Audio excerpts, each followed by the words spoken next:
لو عجبكم الفكرة بالخامة دي عرفوني، هعلمكم ازاي تعملوا بيها افكار تانية وظريفة وهتستغلوها بشكل غير طبيعي. السلام عليكم لكل متابعين قناتي أعمال يدوية وأفكار حلوة كتير. يا رب دايما تبقوا بخير. بدأ الفيديو بتاعي زي كل مرة بالصلاة على النبي. اللهم صل وسلم وبارك على سيدنا محمد وعلى أهله وصحبه وسلم تسليما كثيرا. وفيديو النهاردة ان شاء الله يكون سهل وبسيط. طبعا دي فكرة ما اظنش الاقيها على اليوتيوب، يعني ما شفتش حد خالص اشتغل عليها. ده عبارة عن رول كده من الخيش. ده بجيبه منين؟ انا بجيبه من محلات بتاعة التنجيد، بتاعة الصالونات والانتريهات وكده، المحل اللي بينجد الكلام ده او بيبيع الحاجات مستلزمات التنجيد. ده القطان ده بنستخدمه. عارفين كراسي السفرة والصالونات بتبقى التبطينة بتاعتها من تحت بتبقى من النوعية دي من القماش، من الخيش معلش. تمام. فانا هبدأ اجيبها، بتتباع في المحلات هناك بالرول، او يعني تبقى رول كده مثلا، في منه مقاسات تقريبا دلوقتي حاليا. لان بصراحة الحاجات دي بقالي فترة طويلة عندي بدعبس كده في الشغل اللي موجود والحاجات اللي موجودة لقيتهم، فقلت لازم أنا اطلعها يعني نشتغل بيها سوا.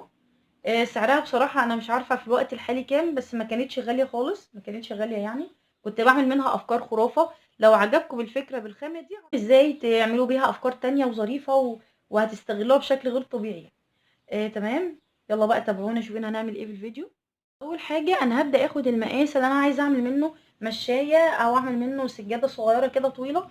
هي طبعا مش هتبقى سجادة بمعنى سجادة، ولكن أنا ممكن أحطها عندي في اماكن صغيره كده على حسب، او انت عايزه تكبريها برضو. انا بقولها اعملها مشايه صغيره تبقى شكلها ظريف جدا وحلو قوي. الالوان بتاعتها على فكره بيبقى ده خيش بس، ودي الالوان اللي بتبقى متاحه. تمام، يعني دي الالوان بس اللي موجوده. هبدا اعمل ايه بقى؟ مثلا انا عايزه اعمل المقاس ده. تمام، فرضا اقوم جايه اقصاها، هقص شرايح منها طويله، بحيث اخد المقاس اللي انا عايزاه. هاخد مثلا من المقاس ده كذا، يعني كذا واحدة من المقاس دوت، هعمل مثلا 3 أو 4 منه نفس الطول ده. زي ما انتم شايفين كده أنا عملت 3 شرايح بالطول. تمام. وعملت بالعرض بنفس الطول ده كده، شايفين؟ يعني أنا عايزة الطول ده. بدأت عملت كذا شريحة على قد ده كله، يعني على قد يعني خدت العرض ده كله عملت منه كذا شريحة. تمام. المفروض أنا هبدأ أعمل إيه؟ يكون معايا طبعا جاهز مسدس الشمع بتاعنا. هبدأ أجيب الشريحة الأولانية ديت، هبدأ أحطها هنا، هعمل لها زي شطرنج كده بالظبط. شايفين؟ خد البداية من هنا.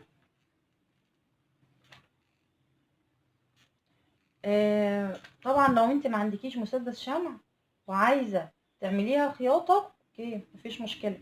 وهتبقى يعني على الخياطة طبعا هتبقى ايه، آه هتبقى متثبتة كويس خالص، مش اللي هي هتبقى تقيلة على المكنة. مش معنى ان الشمع مش هتبقى متثبتة، لا هتبقى متثبتة كويس جدا برضو. تمام.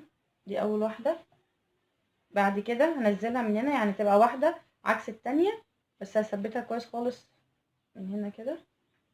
شايفين؟ مش هخلي هنا في فراغ اهو كده.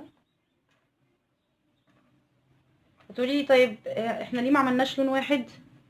هو بصراحة دي حاجات كانت باقية عندي زي ما انا وضحت لكم. انا هوريكم بقى بعد ما اخلص انا عاملة واحدة لون واحد، كنت عاملاها قبل كده، فانا هوريها لكم برضو. تمام. ببدأ طبعا بقى ايه اثبتها، دي اول واحدة اتثبتت. اللي بعدها هتبقى العكس، يعني هرفع دي كده اهو.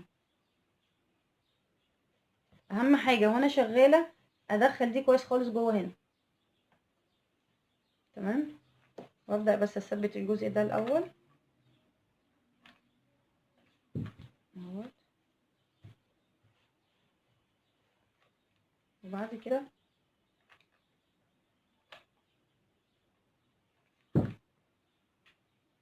اهو. بصوا طريقة سهلة جدا جدا، مش عايزة اقول لكم على جمالها يعني. الخيش اصلا بيبقى له ابداعه وليه جماله في الشغل بتاعه اهو كده. تمام. نفس الفكرة بقى هكررها، وهبدأ ان انا انفذ، يعني هنعملها زي الشطرنج زي ما انا قلت لكم كده. هتبقى في تدخلات بس، وهكملها وارجع لكم. زي ما انتم شايفين كده تقريبا هي خلصت. اللي عملت التقفيلات بتاعتها انا يا دوبك بس في زوايد هنا دي هقصها عادي، لان اكيد امر طبيعي مع القص لازم أن يكونك مش بالظبط بالسنتيمتر يعني. انا هبدا، ما عنديش مشكله خالص، بعد ما اخلص هبدا ان انا اشيل الزيادات دي زي ما انتم شايفين كده، يعني الزياده عندي مش ازمه خالص ان انا اشيلها. وخلي بالكم من حاجه مهمه، انا ممكن ما اشيلش الزيادات، امال ممكن اعمل ايه؟ انا ممكن اشيل الحاجات دي كده، تمام، اللي هي الخيوط اللي بتبقى متعشقه معاها ديت، وهبدا اسيب ديت تشرشب كده. هتديني بقى، انتوا عارفين الحاجات النوبيه بقى والكلام اللي زي كده، بتبقى حاجات خرافه بصراحه. شايفين بتدي شكل رائع ازاي؟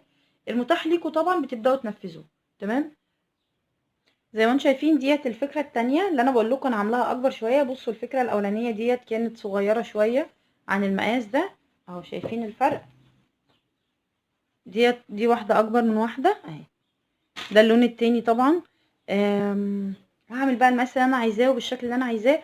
وطبعا لو انا عايزة ابطنها هعمل لها تبطينة بحيث تبقى يعني مش مرمية على الارض كده، تبقى زيها زي السجادة. دي حاجة ترجع لك، المتاح ليكي طبعا.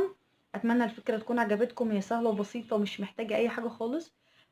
طبعا لو عجبتكم عرفوني ضروري، عشان اعمل لكم منها افكار تحفة وحاجات يعني هتستخدموها كويس خالص خالص في البيت. اتمنى الفيديو يكون عجبكم، واتمنى الناس الجديدة اللي اول مرة تزور قناتي يلا بسرعة اشتراك على القناة وسبسكرايب. متنسوش تفعلوا رمز الجرس عشان يوصلكم كل جديد فيديوهاتي، ولايك وشير للفيديو. شكرا لي.